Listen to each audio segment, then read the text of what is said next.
मैं कौन हूँ? कहाँ से आया हूँ? मेरा निज स्वरूप क्या है? सच्चिदानंद परब्रह्म कहाँ हैं? कैसा स्वरूप है उनका? और उन्हें पाने का वास्तविक मार्ग क्या है? तारतम्य ज्ञान के अखंड प्रकाश में इन प्रश्नों का अनायास ही समाधान प्राप्त हो जाता है। लहराते हुए महासागर की अथाह जल राशि में जिस प्रकार असंख्य बुलबुले पैदा होते हैं और तत्क्षण उसी में लीन हो जाते हैं, उसी प्रकार महामाया से असंख्य लोग पल पल में प्रकट होते हैं और उसी की गोद में समाप्त हो जाते हैं। और इसी महाशून्य में प्रकट होता है आदि नारायण का स्वरूप, जो अक्षर ब्रह्म का स्वाप्निक मन होता है। संपूर्ण सृष्टि का संचालक यही है। इसी की चेतना का प्रतिभास सभी प्राणियों के रूप में दृष्टिगोचर होता है। संसार के अधिकांश मनुष्यों का प्रायः यही आराध्य देव है। और इससे परे ये योग माया का अखंड मंडल है, जहाँ अक्षर ब्रह्म अपनी अखंड एवं चैतन्य प्रकृति के साथ क्रीड़ा करता है। ये अद्वैत भूमिका है। यहाँ के कण कण में चैतन्यता, अखंडता एवं ब्रह्म रूपता के दर्शन होते हैं। ये वेदों में चतुष्पाद विभूति के रूप में वर्णित हैं। भगवान शिव, महाविष्णु, संकादिक, शुकदेव आदि की ध्यान क्रीड़ा का यही स्थान है। किंतु इस योग माया मंडल से परे वो स्वलीला, अद्वैत, अनादि, अनंत परम धाम है। हरिदास, तुम चिंता ना करो। तुम देवचंद्र जी को बाके बिहारी के वस्त्रों की सेवा दे दो। इससे तुम्हारे वचन का मान भी रह जाएगा और हमारी मर्यादा भी। जैसी आपकी इच्छा प्रभु। और एक बात सदा स्मरण रहे भक्त हरिदास, कि फिर कभी देवचंद्र जी को मेरी मूर्ति ना देना। कदापि नहीं प्रभु, कदापि नहीं। पर इस समय आप कहाँ हैं? मुझे दर्शन दीजिए प्रभु, ताकि मेरी प्रतिज्ञा पूर्ण हो। हरिदास, मैंने कहा ना कि मैं कहीं नहीं गया। मैं तो वही मंदिर में अपने आसन पर हूँ।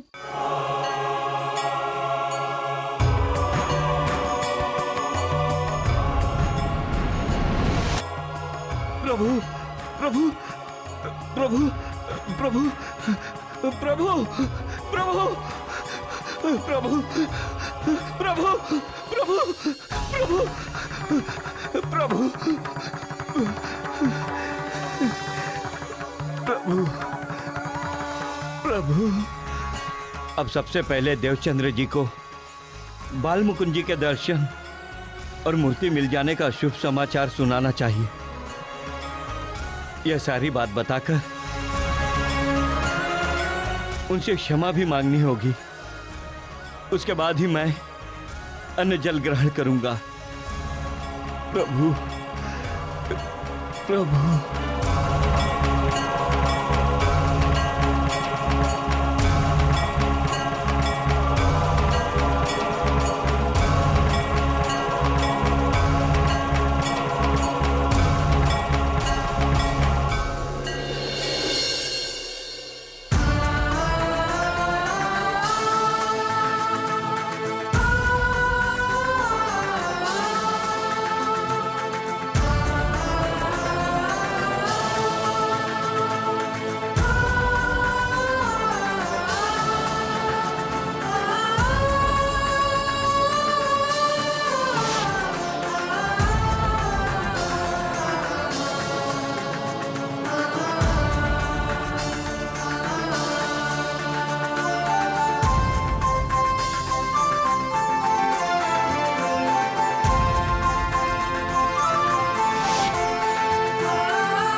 प्रभु, मेरे अपराध को क्षमा करना।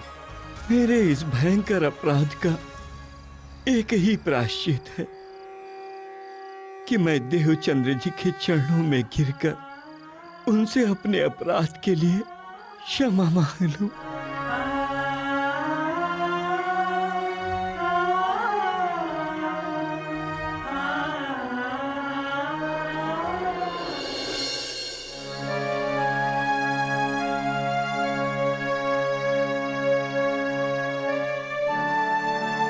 मुझे क्षमा कीजिए।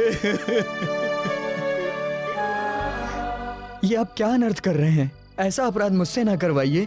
उठिए गुरुदेव। अपराध तो मुझसे हुआ है कि मैंने आपके स्वरूप को पहचाना नहीं। मैं आपको अपने शिष्य के रूप में मानकर आपसे अपनी सेवा करवाता रहा। पता नहीं मेरे इस अपराध का प्रायश्चित क्या होगा। उठिए गुरुदेव। गुरुदेव, मुझे आपकी कोई बात समझ नहीं आ रही। आप ऐसा क्यों बोल रहे हैं? आपसे ऐसा कौन सा पाप हो गया है जिसके प्रायश्चित की आप बात कर रहे हैं? मुझे अभी कुछ समय पहले मध्य रात्रि में बालमुकुंद जी ने दर्शन देकर आपके स्वरूप की महिमा बताई और बताया कि मैं उनसे अपनी सेवा नहीं करवा सकता, इसलिए मैं मंदिर से अदृश्य हो गया हूं। ये आप क्या बात कर रहे हैं गुरुदेव? मैं सत्य कह रहा हूं। मैं इतने सालों से बालमुकुंद जी और बाके बिहारी जी की सेवा करता आ रहा हूं, लेकिन कभी मुझे साक्षात दर्शन नहीं हुए। लेकिन आज आपके कारण मुझे श्री बालमुकुंद जी के दर्शन हुए। इसका मतलब बालमुकुंद जी की मूर्ति मिल गई? हाँ, बालमुकुंद जी कहीं नहीं गए थे। वो तो हम सबको दृष्टि भ्रम हुआ था। यदि ऐसा है तो चलिए गुरुदेव, अभी चलकर बालमुकुंद जी के दर्शन करते हैं। चलिए। ब्रह्मा नहीं मैंने संसार मन वाचा रही इतिहार, ढूंढे कईयों कई प्रकार पर चले आना आगे विचार, चले आना आगे विचार।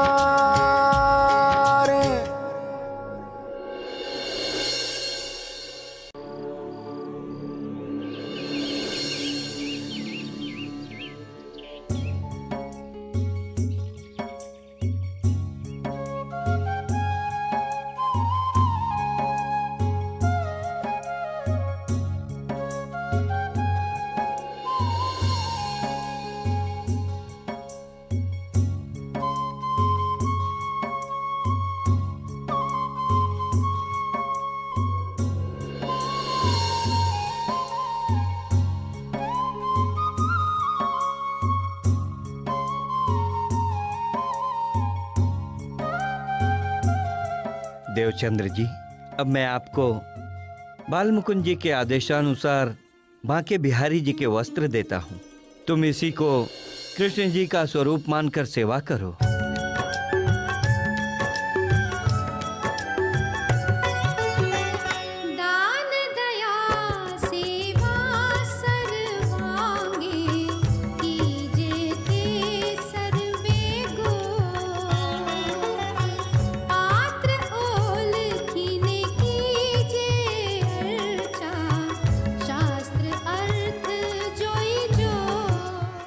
इसके पश्चात श्री देवचंद्र जी बाके बिहारी के वस्त्रों को श्री कृष्ण जी का स्वरूप मानकर सेवा करने लगे। पानी भरना, चौका करना, भोजन बनाना आदि सभी सेवा कार्य वे स्वयं करते थे। इसके कारण पड़ोस की सभी महिलाएं उनकी धर्मपत्नी लीलबाई को ताने मारने लगीं।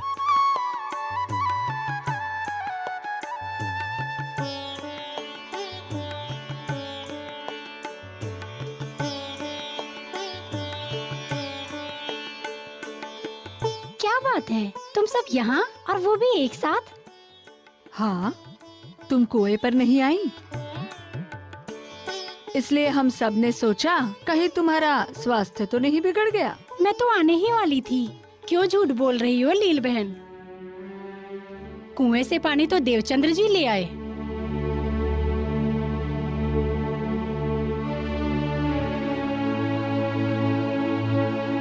उन्होंने तो खाना बनाना भी शुरू कर दिया है। भाग्य हो तो लील बहन जैसा। खुद बैठी ऐश कर रही है और देवतापति रसोई बना रहा है।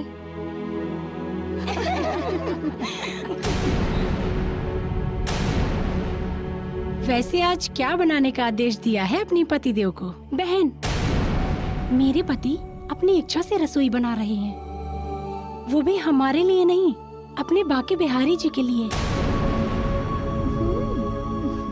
जब से हरिदास जी के घर से हमारे यहाँ बाके बिहारी पधारे हैं, तब से मेरे पति उनकी सेवा स्वयं अपने हाथों से करते हैं। अब आप लोग जाकर अपना काम कीजिए।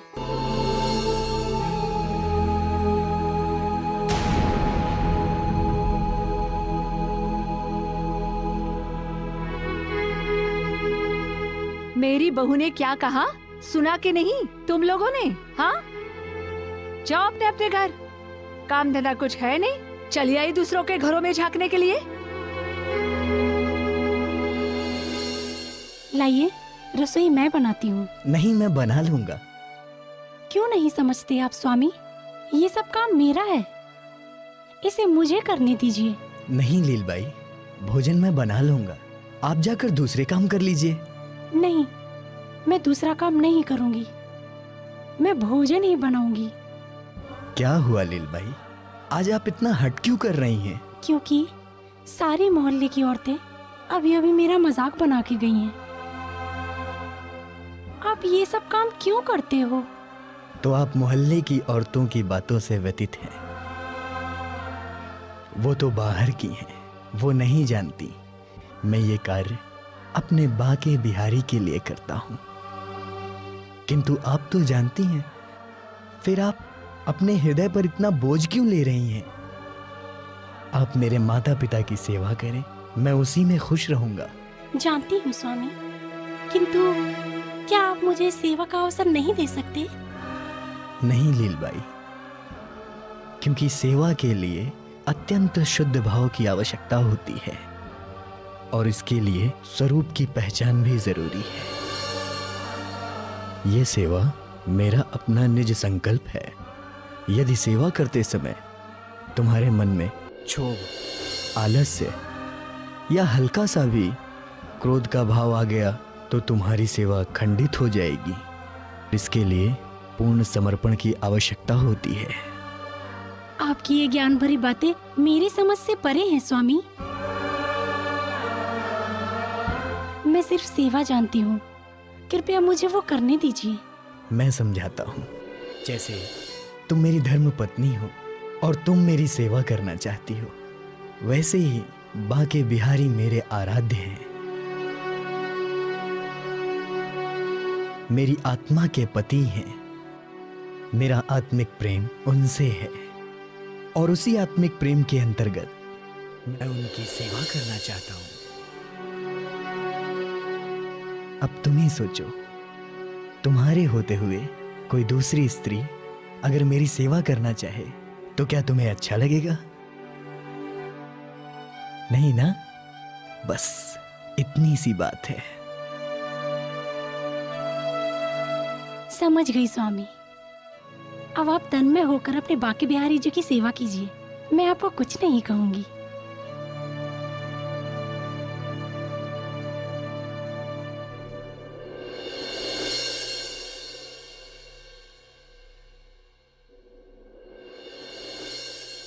हे मेरे स्वामी, हे मेरे प्रियतम, जिस प्रकार आपने मेरे गुरुदेव श्री हरिदास जी को दर्शन देकर धन्य किया, वैसे ही आप मुझे भी दर्शन दीजिए ताकि मैं आपके प्रेम में स्वरूप का दर्शन कर धन्य हो सकूं। जिसकी कल्पना कर मेरी आत्मा ने आपको अपना पति माना है।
जमुना, गेहूं भी सूख गए हैं, इसे भी पीस देना। ठीक है।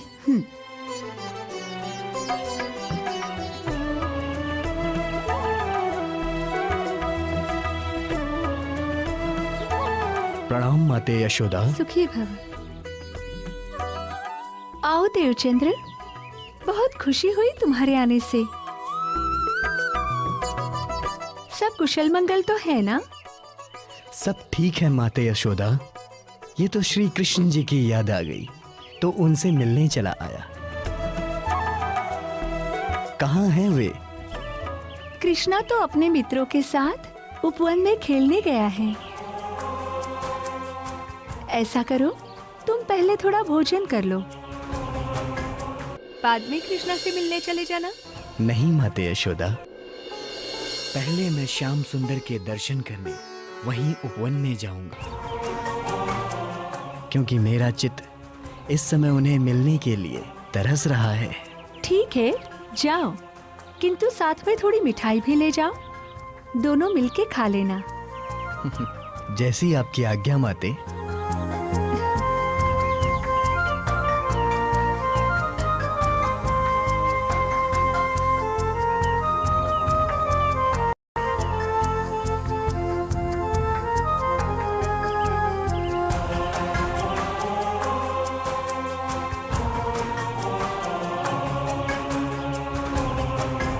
ये लो देवचंद्र।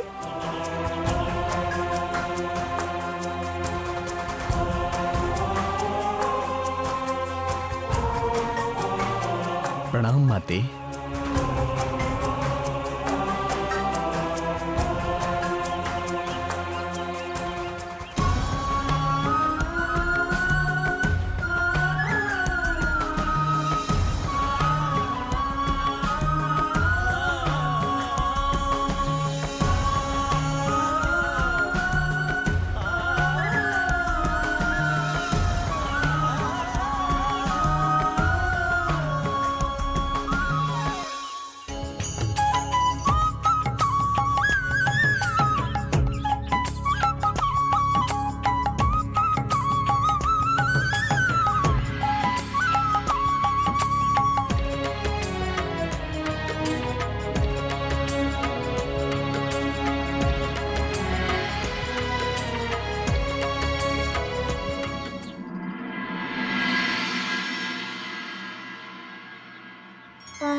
यशोदा मैया ने तो कहा था कि कृष्ण उपवन में अपने मित्रों के साथ कहीं खेल रहे हैं, फिर वे हैं कहाँ?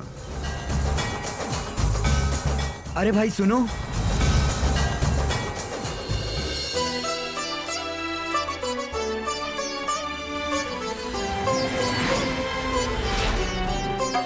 कृष्णा जी को आपने कहीं देखा है? यहाँ तो बहुत कृष्ण नाम के लड़के हैं। आप कौन से कृष्ण की बात कर रहे हो? मैं उन्हीं कृष्ण जी की बात कर रहा हूँ जिनके पिता नंद जी हैं। यहाँ तो बहुत सारे कृष्ण नाम के लड़के हैं जिनके पिताजी का नाम नंद जी है। आप किस कृष्ण की बात कर रहे हो? मैं यशोदा मैया और नंद जी के पुत्र कृष्ण जी की बात कर रहा हूँ।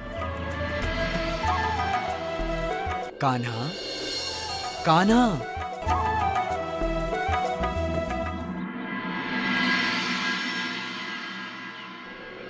कान्हा,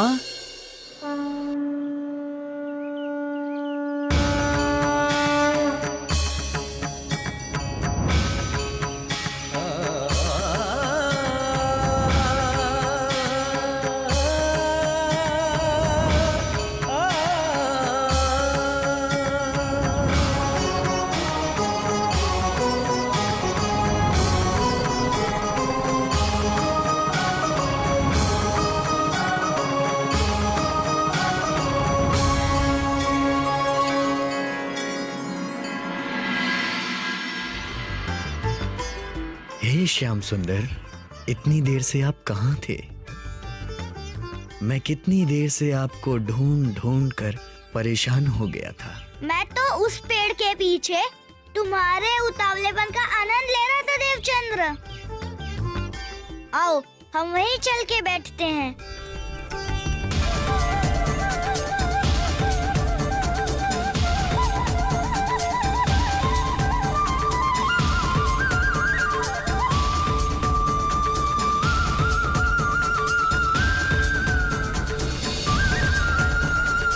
देवचंद्र, याद है तुम्हें उमरकोट से कच्छ जाते समय तुम रास्ता भूल गए थे और रेगिस्तान में भटक गए थे?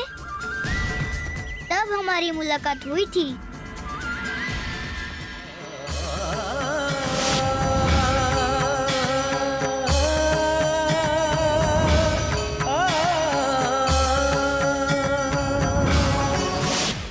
इन्हें कैसे पता? इसका मतलब वह सिपाही के रूप में दर्शन देने वाले ये ही थे।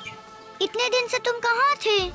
आपके उस मिलन के बाद मुझे दृढ़ विश्वास हो गया था कि आप सदैव मेरे साथ हैं।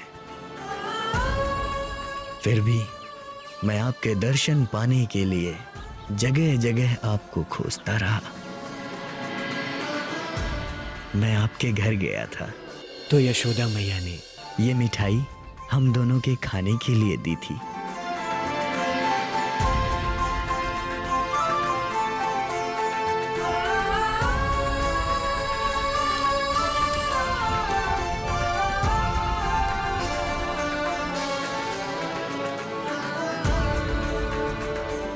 मिठाई? मुझे भी चाहिए मिठाई। तो लो, घुघरी के साथ मिठाई तुम सब में बांट लो और हम दोनों के 2 हिस्से एक ही पत्तल में ला के देना।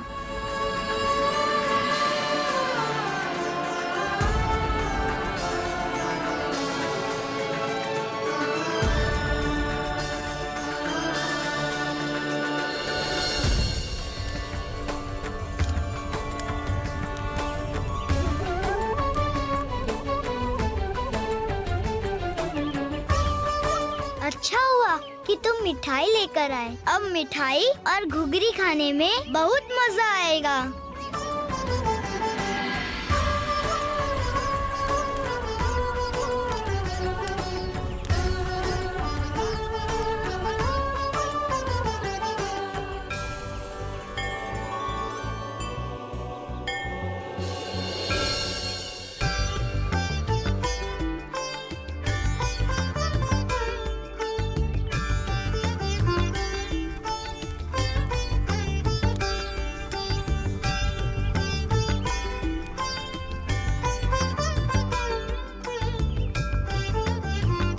खाओ देवचंद्र।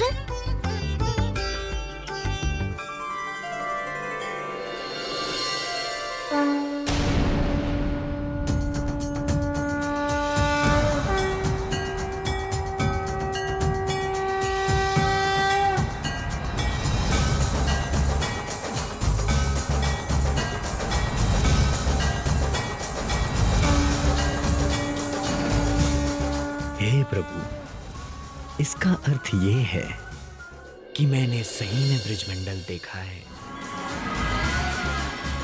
ये आपकी ही लीला थी, आपका ही एक चमत्कार था।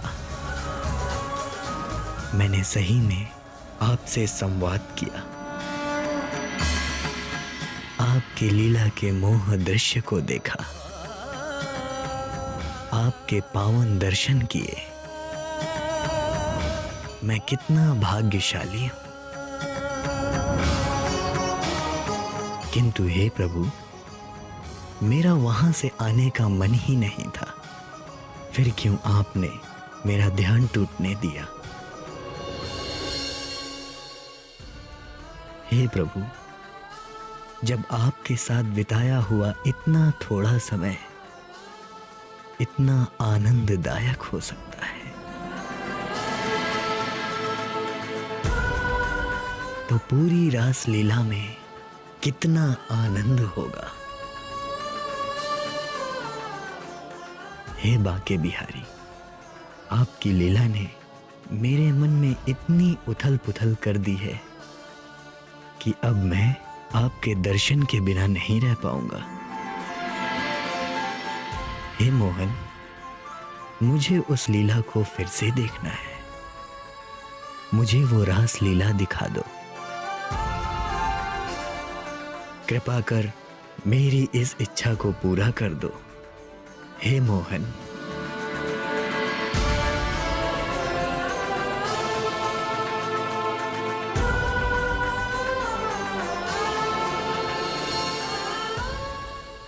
इस तरह भुजनगर में कई तरह की आश्चर्यजनक घटनाएं हुई, जिनसे देवचंद्र जी के मन में अखंड ब्रिज एवं रासलीला के रहस्यों को जानने की जिज्ञासा पैदा हो गई।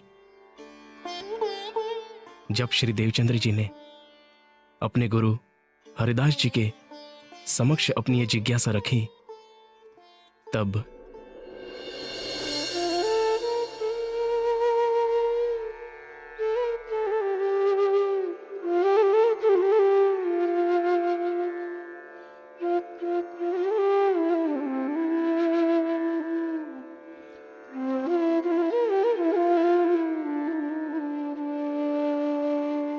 प्रणाम गुरुदेव।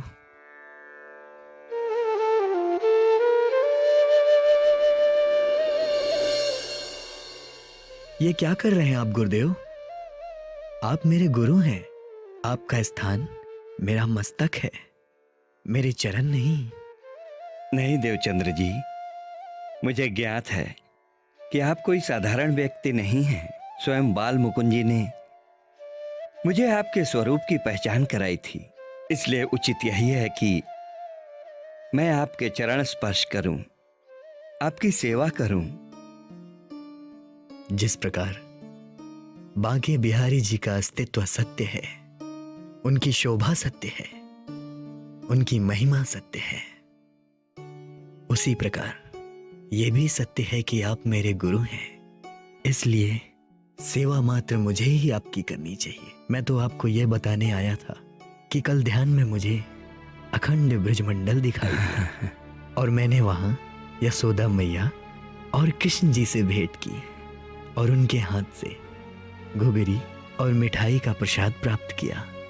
और जब मेरा ध्यान टूटा तो सामने पत्तल पर मैंने वही घुघरी का प्रसाद प्राप्त किया। यह तो अद्भुत घटना हुई देवचंद्र जी, आप धन्य हैं। हे गुरुदेव, मैं तो अपने आप को धन्य तब समझूंगा जब मैं अखंड ब्रज एवं रास के लीला के रहस्य को जान लूंगा और उसका पूर्ण आनंद प्राप्त कर लूंगा। यदि ऐसा है तो आपको जामनगर में जाना पड़ेगा।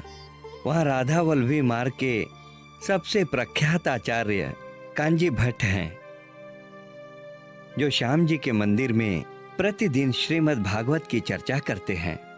आप उनसे श्रीमद् भागवत की चर्चा सुनेंगे तो अखंड ब्रिज एवं रास की लीला का ज्ञान हो जाएगा। अखंड ब्रज एवं रास लीला के रहस्य को जानने के लिए और उसके आनंद को पाने के लिए मैं कहीं भी जा सकता हूं।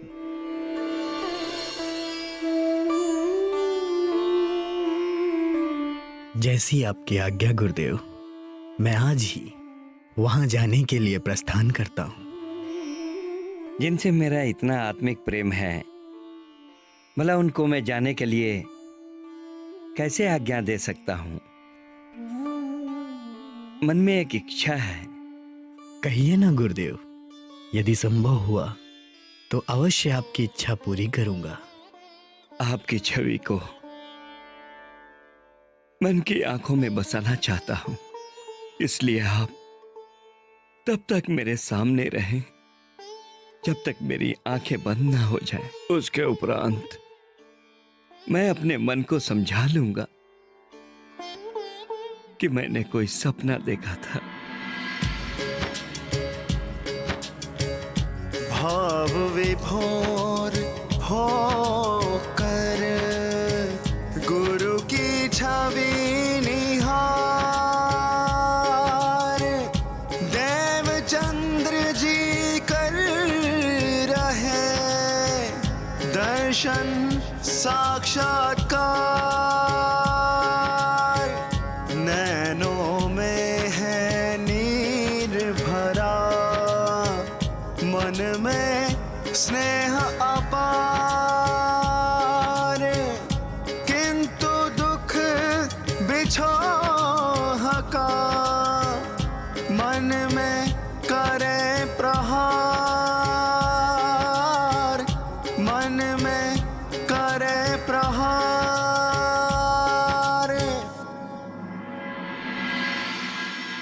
और इस तरह देवचंद्र जी अपने परिवार के साथ भोजनगर से जामनगर चल दिए। इस समय उनकी उम्र लगभग 26 वर्ष की हो गई थी। वहां श्याम जी के मंदिर में उनकी मुलाकात कांजी भट्ट से हुई।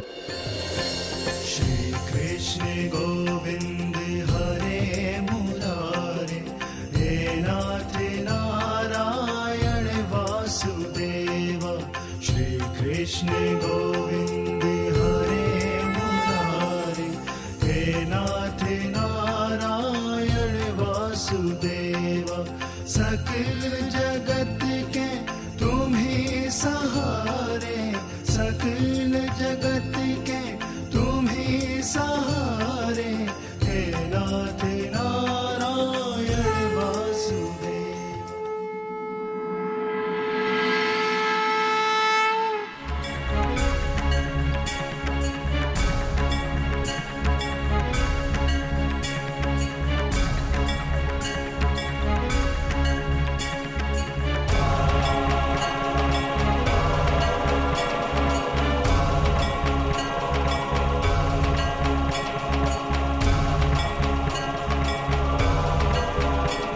प्रणाम भक्त।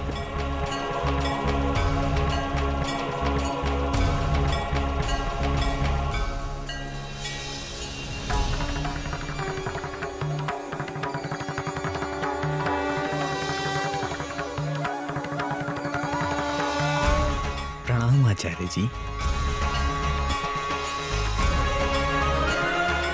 प्रणाम भक्त।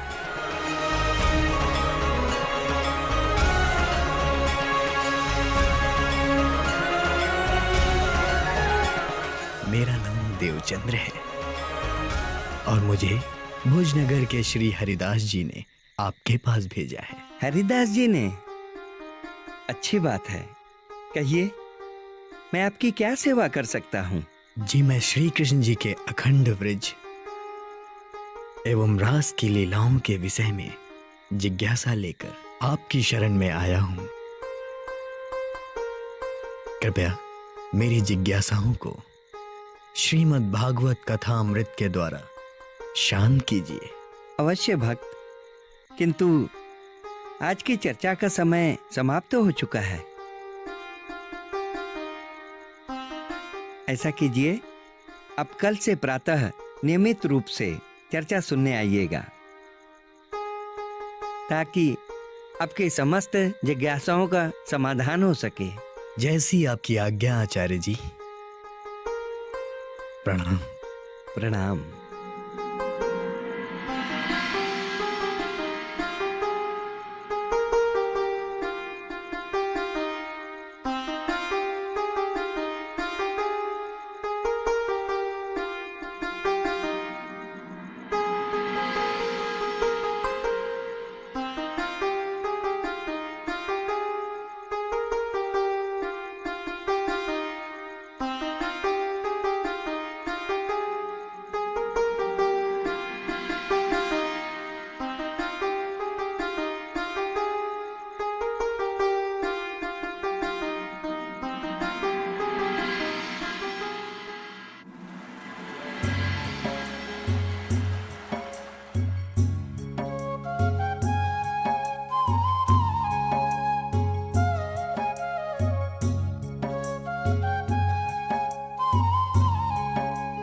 प्रिय भक्तजनों, आज हम श्रीमद् भागवत के तृतीय स्कंद के 30वें अध्याय से चर्चा का प्रारंभ करेंगे। जिस प्रकार वायु के द्वारा उड़ाया जाने वाला मेघ समूह उसके बल को नहीं जानता, उसी प्रकार यह जीव भी बलवान काल की प्रेरणा से भिन्न भिन्न अवस्थाओं तथा योनियों में भ्रमण करता रहता है, किंतु उसके प्रबल पराक्रम को नहीं जानता। जीव सुख की अभिलाषा से जिस जिस वस्तु को बड़े कष्ट से प्राप्त करता है, उसी उसी को काल नष्ट कर देता है, जिसके लिए उसे बड़ा शोक होता है। इसका कारण यही है कि यह मंदमती जीव अपने इस नाशवान शरीर तथा उसके संबंधियों के घर, खेत और धन आदि को मोहवश नित्य मान लेता है। इस संसार में जीव जिस जिस योनि में जन्म लेता है, उसी उसी में आनंद मानने लगता है और उससे विरक्त नहीं होता। वो भगवान की माया से ऐसा मोहित हो रहा है कि कर्मवश नार की योनियों में जन्म लेने पर भी वहां के विष्ठा आदि भोगों में ही सुख मानने के कारण उसे भी छोड़ना नहीं चाहता। वो अपने शरीर, स्त्री, पुत्र, गृह, पशु, धन और बंधु बांधुओं में अत्यंत आसक्त होकर उनके संबंध में नाना प्रकार के मनोरथ करता हुआ अपने को बड़ा भाग्यशाली समझता है। उनके पालन पोषण की चिंता से उसके संपूर्ण अंग जलते रहते हैं, तथापि दुर्वासनाओं से दूषित हृदय होने के कारण यह मूढ़ निरंतर इन्हीं के लिए तरह तरह के पाप करता रहता है। बोलो बांके बिहारी की जय, बांके बिहारी की जय, बांके बिहारी की जय, बांके बिहारी की जय।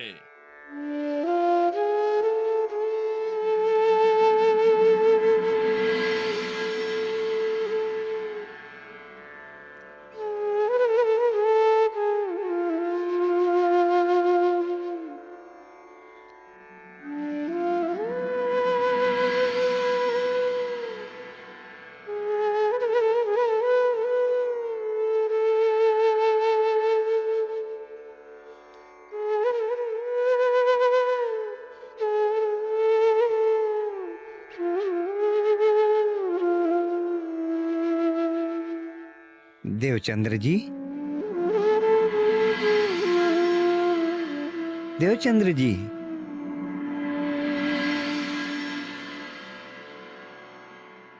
क्षमा कीजिए आचार्यवर, आपकी कथा सुनने में इतना आनंद आया कि मैं अपनी सुध बुध ही खो बैठा। ये तो आपकी कथा सुनने की लगन का ही असर है देवचंद्र जी, अन्यथा कथा तो और लोगों ने भी सुनी, उन्हें तो आपके जैसा असर नहीं हुआ। आपके मन में कथा से संबंधित कोई भी प्रश्न हो तो आप निसंकोच पूछ लीजिएगा, या आपको कभी भी कोई भी चर्चा सुननी हो तो आप मेरे घर आ सकते हैं। ऐसा कहकर आपने मुझे सब कुछ दे दिया। सच आपकी कृपा दृष्टि से मैं धन्य हो गया। अच्छा, अब मुझे आज्ञा दीजिए।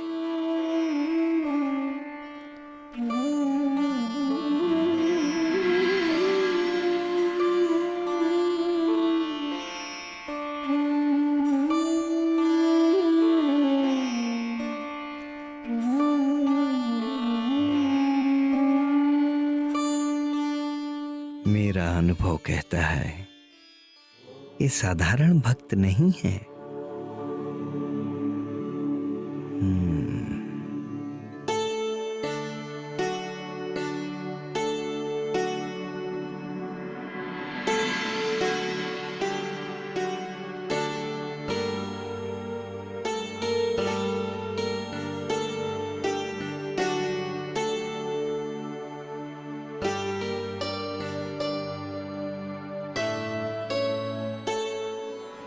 और इस तरह श्री देवचंद्र जी कांजी भट्ट जी की विशेष कृपा से प्रतिदिन भागवत की कथा सुनने लगे और अपने लक्ष्य, अपने प्रियतम परब्रह्म की ओर बढ़ने का प्रयास करने लगे।